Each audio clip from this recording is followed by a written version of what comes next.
Oferecimento: Construtora Vimarra, 43 99993 0033, Londrina, Paraná. Grupo Predial, Gestão e Contabilidade para Condomínios, 3338-2055, Londrina.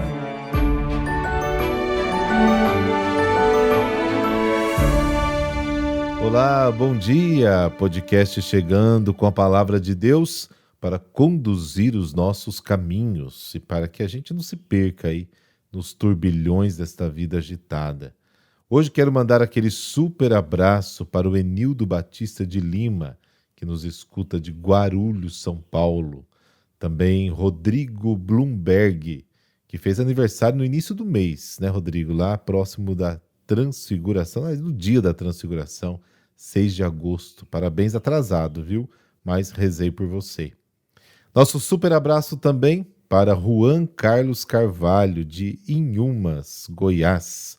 Obrigado pela companhia de todos os dias. Hoje é segunda-feira, 21 de agosto de 2023. Rezemos.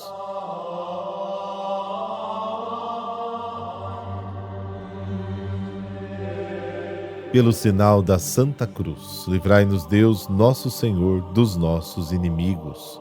Ó Deus, que para defender a fé católica e restaurar todas as coisas em Cristo, cumulastes o Papa São Pio X de sabedoria divina e coragem apostólica, fazei-nos alcançar o prêmio eterno, dóceis às suas instruções e seus exemplos. Amém.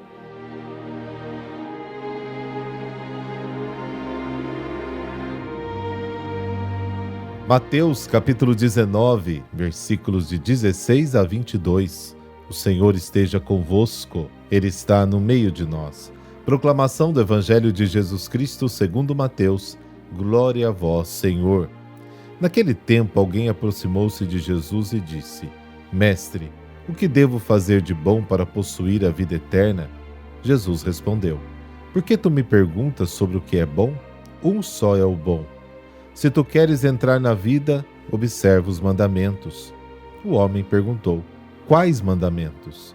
Jesus respondeu: Não matarás, não cometerás adultério, não roubarás, não levantarás falso testemunho, honra teu pai e tua mãe, ama o teu próximo como a ti mesmo. O jovem disse a Jesus: Tenho observado todas essas coisas. O que ainda me falta?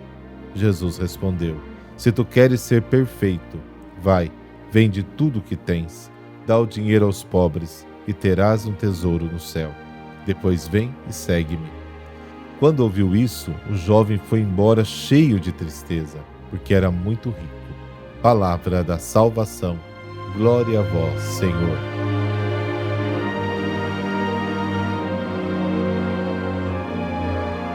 Uma pessoa aproxima-se de Jesus e lhe pergunta: Mestre, o que devo fazer de bom para obter a vida eterna? Alguns manuscritos dizem que é um homem jovem. Jesus responde bruscamente: Por que você me chama de bom? Só um é o bom. Então ele responde à pergunta e diz: Se queres entrar na vida, guarda os mandamentos. O jovem reage e devolve a pergunta: Quais mandamentos? Jesus tem a bondade de enumerar os mandamentos que o jovem já devia conhecer.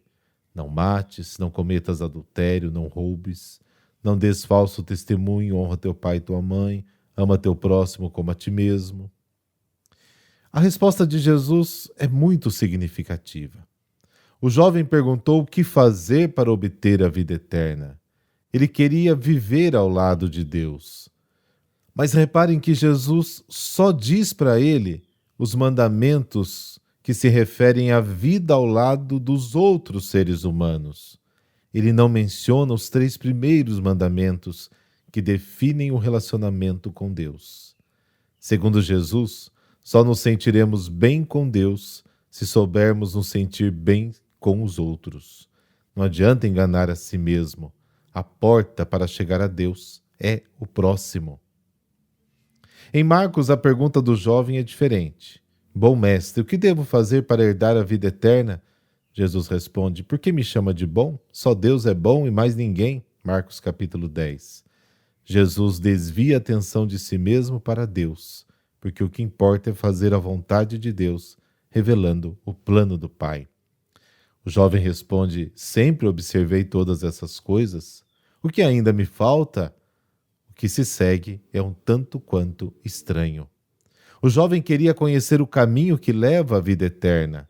Ora, o caminho da vida eterna foi e continua sendo fazer a vontade de Deus expressa nos mandamentos. Você percebeu? O jovem guardava os mandamentos sem saber para que eles serviam. Se ele soubesse, certamente não teria feito esta pergunta. É como muitos de nós, que não sabemos nem por que somos cristãos. Nascemos cristãos, por isso somos. É como se isso fosse um costume. Jesus responde: se queres ser perfeito, vai, vende tudo o que tens. Dá-o aos pobres e terás um tesouro no céu. Depois vem e segue-me. Ao ouvir isso, o jovem foi embora muito triste, porque era muito rico. Mais do que rico, ele era apegado aos seus bens. Guardar os mandamentos é apenas o primeiro degrau de uma escada que vai muito mais longe e muito mais alto.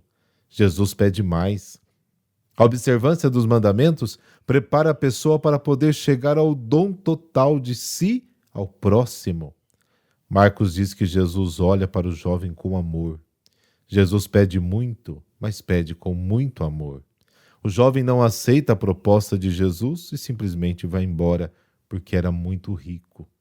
Certamente, Jesus continua a nos encontrar pelo caminho. Quais são os nossos apegos? Aqueles que nos impedem de seguir o Senhor?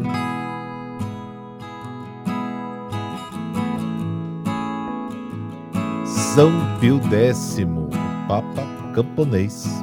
Giuseppe Melchiorre Sarto nasceu em Riese, na diocese de Treviso, no dia 2 de junho de 1835, o segundo de 10 filhos. Com a morte do seu pai, ele poderia ter aceitado seu emprego na prefeitura, tinha 17 anos, mas sua mãe o ajudou a seguir a sua vocação, trabalhando com ela dia e noite para sobreviver. Um amor e uma firmeza que Giuseppe Sarto não deve ter esquecido. Gostava de estudar, tinha boa saúde, era bem-humorado e ao mesmo tempo tenaz. Sua vida rica em obras de caridade. Foi capelão, pároco, diretor espiritual do seminário, depois bispo de Mantua, patriarca de Veneza e finalmente eleito papa. Seu primeiro ato foi abolir o veto leigo, uma espécie de direito posto de lado por alguns monarcas europeus com a Constituição Comissio Nobis. O catecismo que leva o seu nome, adotado na Itália com uma estrutura particular de perguntas e respostas, é bem conhecido. Ele foi projetado especialmente para pessoas simples em uma sociedade em que a cultura ainda não havia permeado todas as camadas sociais. A preocupação de Pio X era justamente difundir tanto quanto possível a catequese entre os cristãos.